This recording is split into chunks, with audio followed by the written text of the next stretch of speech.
Pozdrav svima, danas ćemo pričati o jednom programu za snimanje igrica koje se zove Fraps i o njegovim najboljim podešavanjima da ne zauzima puno mjesta na hard disku, a pri tome da klipovi budu što kvalitetniji. Prije svega, zašto koristiti Fraps? Iz razloga što ga dobijate kada ga skinete sa torrenta u aktiviranoj verziji, što nije slučaj sa ostalim programima za snimanje igrica kao što su Bandicam. Bandicam aktivira jedan virus koji je trojan i koji aktivira Bandicam na neko određeno vrijeme i posle prestaje sa radom, najčešće posle aktiviranja antivirusa, i posle toga Bandicam neće raditi, dakle pisat će unregistrat.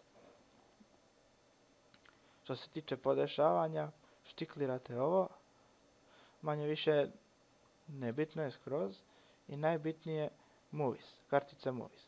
Ovdje gdje će da se sačuva, taster na koji će da se pokreće. Ovdje se ne zalećite previše preko ovog FPS-a.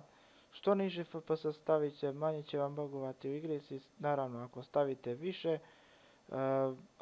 više, ako imate jači računar, a manje ako slabiji. I najvažniji deo, half size i full size. Full size stavite ako imate veliki kapacitet hard diska i brzi internet, dok half size za sve suprotno. Dakle, ja imam nešto niži kapacitet hard diska i spori internet, zbog toga koristim half size. Dakle, record Windows in Sound da snima zvukove, a ovo ako hoćete da koristite mikrofon i da sam čuje glas u vašem klipu.